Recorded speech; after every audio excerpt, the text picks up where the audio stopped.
Hey everybody, welcome back to Leosophy. This is the Sunday edition, so 3 questions, and I'm gonna jump right in. Question number 1: why do they use beetles in food? Yeah, you're almost certainly referring to coccinella. I think that's what it's called. That dye. It turns things pink and red depending on how much you use, and it's the ovaries of a beetle.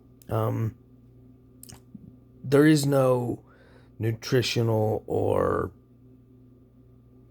preservative reason. It's not a logical decision. It's a very emotional decision. People are very drawn to the colors pink and red, both for food and for other things. A monkey's butt is red. We associate red with power and sexuality. It's the reason why power ties are red. It's the reason why most flags incorporate the color. It's just a big, important color for human beings. And similarly, most fruits that really sort of advertise for mammals to eat tend to be either purple or red. So we like that color. And because a lot of things oxidize and turn brown, and brown is not a color that we're very fond of, at least for food, for other obvious reasons, they've decided that it makes more sense to mash up beetles and put it in it to make it look pink or red. That's the reason. It's purely cosmetic. So, let's see. Next question. Any political channels you recommend?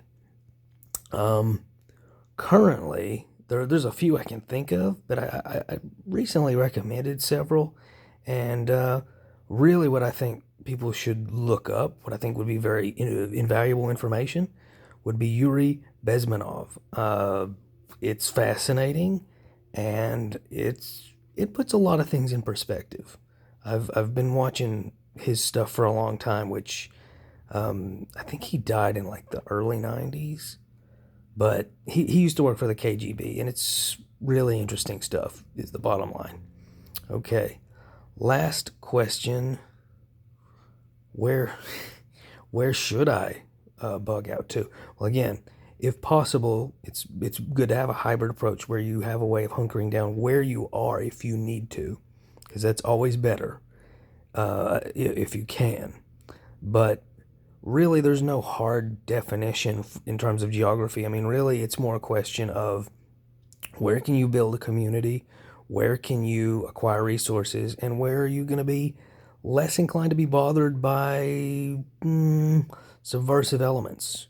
So in that sense, there are certain categories to look for. Obviously rural, obviously geographically more isolated, lower populations, and communities that would fit in with whatever your ideology happens to be.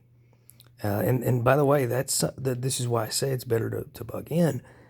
It's better to build the infrastructure for that before things go sour. So think about that, because this whole lone wolf thing is nonsense. You need some semblance of a community in order to survive. So just be aware of that. But there's no specific states or countries or anything of that sort. It's really more a question of where can you go? Where can you play Stardew Valley IRL, to put it in the nerdiest possible terms? Like, share, subscribe, keep asking questions. Bye.